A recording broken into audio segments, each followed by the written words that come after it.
Do you want a different angle on the coaches with this or anything like that? No, that's great. That's great. As long as you got it good. Okay. All right, well, we can really basically start any kind of this is already working. So, okay, we'll just go ahead. Hello and welcome. Thank you for joining us on the St. Michael Catholic High School YouTube channel. This is a production of the WCN and the St. Michael Media and Broadcasting class. Mr. Jerry Marlowe, executive producer, along with his class, Baylor Olive, Sam Edmiston, Sam Crosby, Ryan Garlock, Kelvin Ashe, and Evan Helton. I'm your host, Tony Madson. As St. Michael Catholic High School prepares for another first in the school's short history, in this case, the St. Michael Cardinal varsity football team has extended its season and has qualified for its first ever state playoff appearance. The students of the Wild Cardinal Network have prepared a series of questions aiming to highlight some of the events surrounding the landing of head coach Phillip Rivers here at St. Michael prior to the 2021 season, the 3 seasons since he took over, and finally the impending trip to Roanoke, Alabama to take on the Handley High School Tigers this Friday.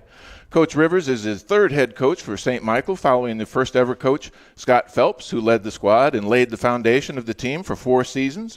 And then Coach Paul Nabstein served as interim head coach for the 2020 season, after it was already announced that Coach Rivers would be headed this way. Kind enough to join us today is Cardinals head coach, Mr. Phillip Rivers, along with assistant head coach and defensive coordinator, Mr. Simon Cortopassi. Good morning. Morning. Good morning, Coach Rivers. Thank you for joining us, and congratulations twice. Once on the playoffs, but more importantly, congratulations for the new Rivers family member, your son Andrew, just 10 days old now. Our best wishes and prayers for him and your wife, Tiffany.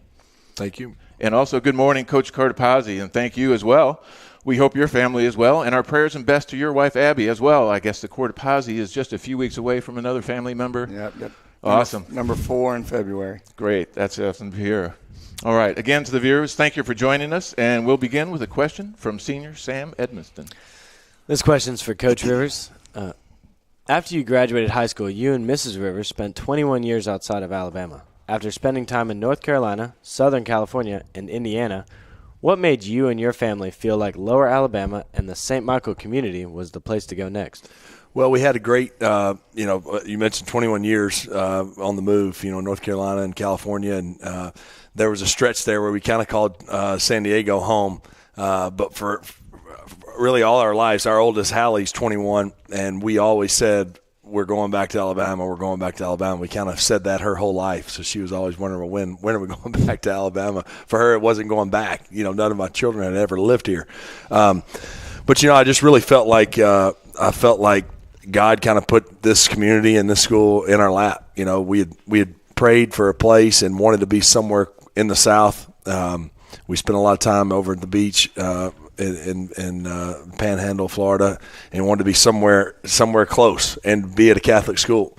And I knew I wanted to coach football. And through a course of many different connections and kind of how it all played out, my oldest actually said at one point, we said, I don't know, gosh, is this where we should go? And she said, what more clarity do you need? It seems like it's right in your face that God has kind of laid this in our lap, and certainly thankful that he did. There's no doubt about that. And, sometimes when God kind of lays it out for you, it doesn't mean that there's not going to be bumps in the road or you're not going to have any doubt. But it's been very clear after the 3 years that where we're supposed to be, and loving being part of the St. Michael community here in, as you said, Lower Alabama. Sam. Absolutely.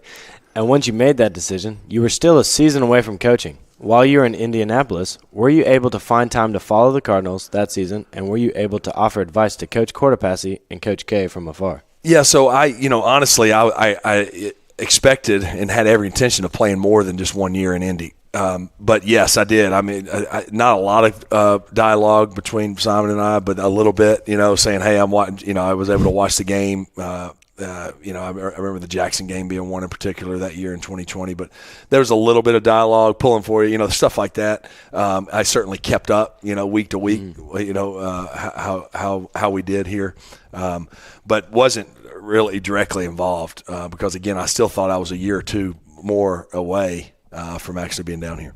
Yeah, and you could have spent another year in Indianapolis and the NFL. That had to be a hard choice. How much prayer went into that, and what was the final factor in the Rivers family decision to move on to the next journey? Yeah, it was about 12-hour day for about 5 days. It felt like we talked about it, prayed about it, talked about it until Tiffany and the kids were like, "Dad, all right, just tell us what you're going to do whenever you decide. We're tired of hearing about it." Because we just went round and round and round and round and round. But it just, I don't know any other way to describe it other than it was just time. I felt it a little bit walking off the field in Buffalo. We got beaten a playoff game there, walking up the tunnel, and it just felt like that was it. And, there's days you miss some of that, but I was really excited about it. It was just the best for our family. The timing of both, Caroline was going into her junior year, of her not thinking if we played another year, now she's going to be a senior. That's kind of not an ideal year to move. Grace was now going to get to start here as a ninth grader. Gunnar was going to be in the eighth grade, and I was going to have a chance to kind of get going before he was up at the high school. It just set up best for our family. And the time there in Indy was good. It was it kind of almost felt like what else? Certainly everybody's going to say, well, didn't you want to win a Super Bowl? Well, of course, but I mean, well, what if you did in the next year? What if you did in the next year? So you didn't want to play just for that reason, and so I felt like it was just time. It had been a good run. It was time to move on to the next phase. Yeah, well, I passed the torch to Sam Crosby. And Coach Cortopassi, got a couple questions for you too. What was your first reaction to the possibility of Coach Rivers coming to St. Michael? Yeah, shoot. We were there. I was super excited. I think the entire community was, kids and parents. And it was more of, hey, yeah, he's coming. This is awesome. Now it was kind of, all right, we got to sit and kind of wait and see when he finished up playing. But no, we were obviously super excited. And kind of piggybacking off that, what were some of the players' reactions that you remember? Yeah, excitement. I mean, I remember you guys were younger, 7th and 8th graders and ninth graders, and again, just pure excitement from all the kids and families in the community. And one question for kind of both of y'all, and like as coaches, how is football became a conduit for leading him into Christ? Yeah, well, I mean, I think it's me and Sarah and Pete were actually briefly having a conversation this morning on the way to school about playing sports and athletics and what, it's not just about can I go play in college, can I make it to the NFL. Those dreams are good and they can become reality. However, sport helps you grow in virtue and all the different character traits that you build on as a man, as a young lady, that you're trying to grow in, both in your faith and in the community. So that's really what it gives you. Yeah, and then you throw in the fact it can be really fun, and yes, you're competing to score and win and all those things, but it's bigger than that, and that's one of the reasons, and it doesn't have to be football. For me, it's football, but the direct correlation both in our faith and in being a dad or in being a husband or in being in your roles in the community, the same virtue, the same character traits, they're the same. The same ones that you need to work on to help you be a good football player and out here are the ones that will help you in the classroom, help you in your family, help you in there. So that to me is what makes it awesome. I do love the game and love to compete and love to try to win. All that stuff, of course, you love. But the deeper meaning of that and the correlation to that is really what makes it, I think, so special to me. Well, Coach Rivers, a couple more questions. After 3 years away, do you miss playing football, and which do you enjoy more, playing or coaching? Well, I think you got to just keep the two separate. I enjoy both of them a lot, but I don't think that they can be compared. It's just two total different modes, that you're in, both as a player and then as a coach. I'm loving the heck out of the coaching part of it. It's just different. And I miss it some. I think being in the locker room with you guys, having the opportunity to be on a team has helped. I think I really miss it if I was just done and out. Like if I was just, I don't know, whatever, playing golf or working in the office somewhere. I think I would really miss it. But being a part of the team still feeling the heck you have an impact in the score on Friday nights, and being a part of all the camaraderie and getting to do some of all the things we do, I think makes you not miss it as much, because that's what you end up missing is the highlights and the touchdowns and all that are good, but you end up missing the locker room and the bus rides and all those things. Well, we still get that. I still am a part of that. I tell you, the most time I missed it was when our seasons ended and before Halloween. And it's like, golly, November, December, January, football season's over? Wait a minute, this needs to go about 3 more months. So that was when I felt it really in year one in 2021, like November and December. I was like, holy smokes, this is crazy that football's over. But it's been good. I love them both. They're just totally different. Mm-hmm. And you played with some of the world's greatest athletes for a lot of years. What lessons learned from them can you best bring over to high school football? Well, I think the things that stand out that separated those guys, a lot of my teammates were those intangibles that you can't really measure. And I think it's the competitive spirit, the discipline, the hard work, the sacrifice, and all those things that the best in the world end up putting in that separate them. Certainly the God-given talent that all those guys have, to run and jump and strong and all those things that you can't either have or you don't. You can help them get better, but you can't. I can't run really fast. I was never going to run really fast. It didn't matter how hard I practiced running. Right. But some guys, but it's those guys. I think it was just there was the little edge that they somehow had that, they call it like that chip on their shoulder. There's something that allowed them to, those little intangibles, the immeasurables, that made them who they were and set them apart and put them in that elite status of, being a pro football player. Mm-hmm. Well, Evan, Helton, take it away. All right, I have a question for both of y'all. It's what separates a good player from a great player? Yeah, I think you just hit some of it. Some of it is God-given talent, and then it's kind of that chip on your shoulder. What kind of drive do you have to work on the physical aspects of the game, and then how much drive do you have to mentally work on the game and understand it, and then some guys just have a feel on the field, and that's. You got anything to piggyback on? Yeah, I mean, there's that? just some things you can't coach. Yeah. There's some things you can't coach. Just like, dang, how the kid made that play? I don't know. And then I think too, it's to me, a good player can do all the right things, right? Be disciplined, fundamentally sound, and all that, and be a good football player. But what separates to me that good to the great, I'm losing my train of thought now. But the good to the dadgummit. I was going somewhere good with that. I think not great with it, but good with it. Not good with it, but great with it. But I do think that's ultimately what separates. The great. Here we go. It hit me. The great is they make the guys around them better. They raise the level of play in the guys around them. That's what great players do. I mean, good players can do their job and do their role, and we love good players. Yeah. But, I mean, the great ones raise the level of play of all the guys around them. You're like, dang, that guy's playing better because he's on the field with him. And I think that's what the great ones do, and you see it. It doesn't, it's at all different positions. You see it. I see it in games on Sundays and Saturdays at defensive line. You're like, man, that guy makes those other guys better when he's out there. You see it in all different positions, but that to me is the thing that kind of really separates them. Is the great ones make the guys raise the level of play of the guys around them. All right, thank you. Coach Cortopassi, is it more satisfying to see a forced fumble by one of the big men, or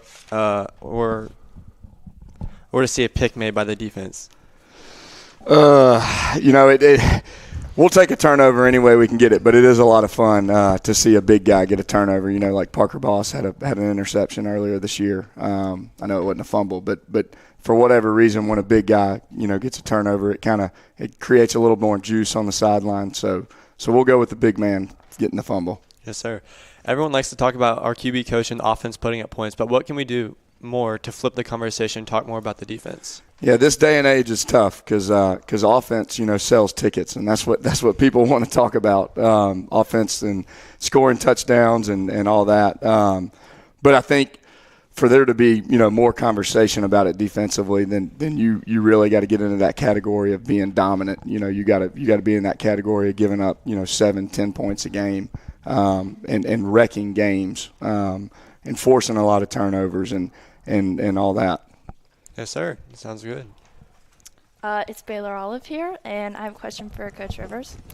After playing football for so many years, can you still remember your first high school playoff season and or game?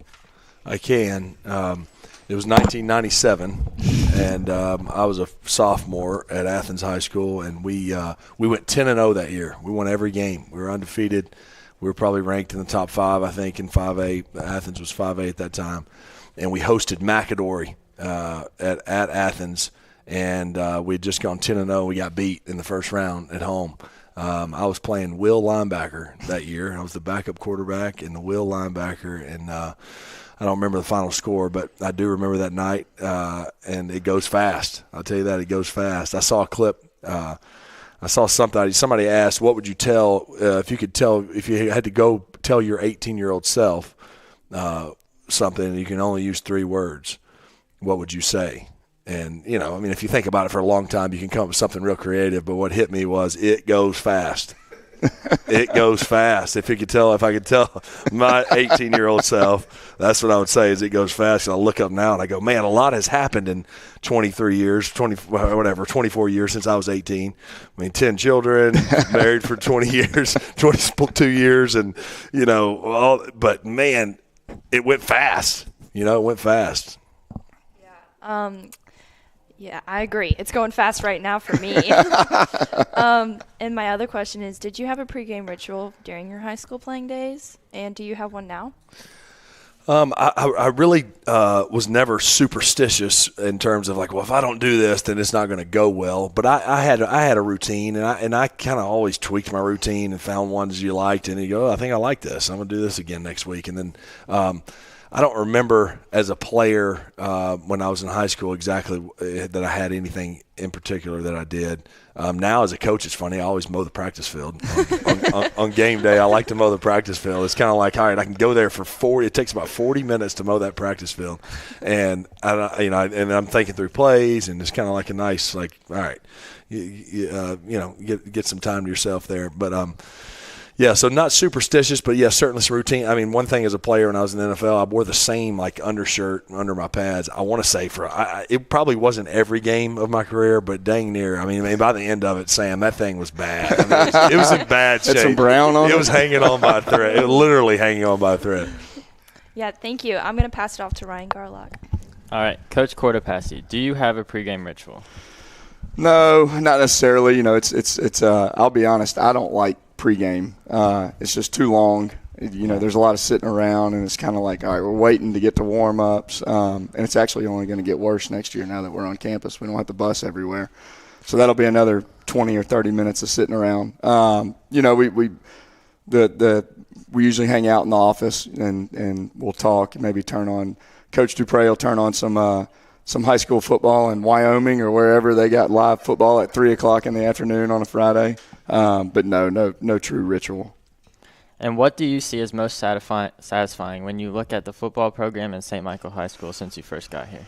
Yeah, wow. Kind of like Coach was saying, it goes fast. There's been some days where the 6 years that I've been here has gone fast, and then there's been some days where it's like, man, it's been a long 6 years.